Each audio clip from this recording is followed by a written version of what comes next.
Bienvenue chez Sentiers et Secrets d'Histoire. Avant de plonger dans l'incroyable histoire de Peugeot, n'oubliez pas de liker cette vidéo et de vous abonner si vous aimez découvrir les secrets de grandes marques et de l'histoire industrielle. Quand on parle de Peugeot, beaucoup pensent immédiatement aux voitures. Pourtant, l'aventure Peugeot commence bien avant l'automobile. Saviez-vous que cette célèbre marque française a d'abord été un fabricant d'objets du quotidien? Oui, vous avez bien entendu. À ses débuts, Peugeot n'était pas un constructeur automobile, mais une entreprise spécialisée dans les meules, scies, lames et même les moulins à café et à poivre. La famille Peugeot, originaire de Sochaux dans le Doubs, avait développé, dès le XVIIIe siècle, un savoir-faire remarquable dans le métal et l'acier. Alors, qui aurait cru que ces petits objets utilitaires allaient un jour devenir une icône de l'automobile française?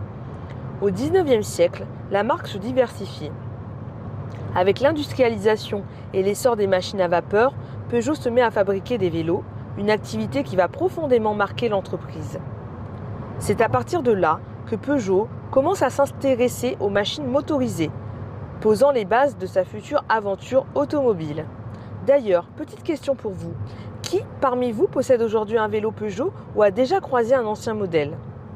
C'est en 1889 que Peugeot produit sa première voiture. À l'époque, il s'agissait d'un petit véhicule motorisé avec un moteur Daimler installé à l'avant.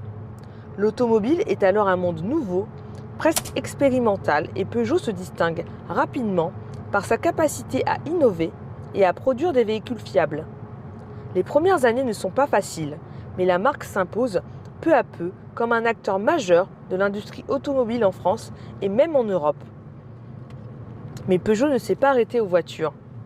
La marque a également joué un rôle dans l'aviation et la marine.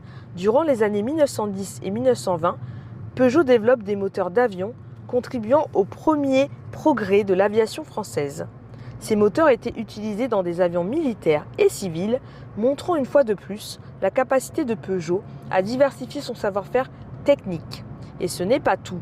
Peugeot a aussi conçu des moteurs pour bateaux, renforçant sa réputation dans le domaine des moteurs thermiques. Alors, dites-moi, saviez-vous que Peugeot avait autant touché à l'aéronautique et à la marine? C'est assez étonnant, non? Au fil des décennies, Peugeot continue de réinventer l'automobile.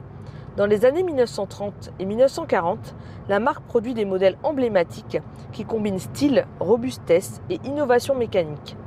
Après la Seconde Guerre mondiale, Peugeot se concentre sur la motorisation populaire et les véhicules adaptés à une France en pleine reconstruction. Des modèles comme la 203, puis la 404 et bien sûr la 205 vont devenir des icônes, chacune marquant une étape de l'histoire automobile européenne. Peugeot, c'est aussi une histoire de famille et de passion industrielle. La société reste profondément attachée à ses racines de Sochaux, avec le site historique qui est toujours en activité aujourd'hui. C'est là que se mêlent tradition et innovation, où les ingénieurs continuent de travailler sur des véhicules toujours plus performants, tout en gardant l'esprit d'innovation qui a fait la renommée de la marque.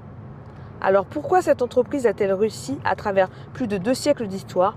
Sans doute grâce à cette capacité à diversifier ses activités, à investir dans la technologie et à anticiper les besoins du public, qu'il s'agisse de moteurs, de vélos ou de voitures. Peugeot illustre parfaitement comment une marque peut évoluer tout en restant fidèle à ses origines. Si cette plongée dans l'histoire de Peugeot vous a plu, laissez un commentaire pour me dire quel est votre Peugeot préféré ou quelle invention de la marque vous surprend le plus. Et surtout, n'oubliez pas de liker et de vous abonner pour ne rien manquer des prochaines histoires incroyables de grandes marques et de l'histoire industrielle.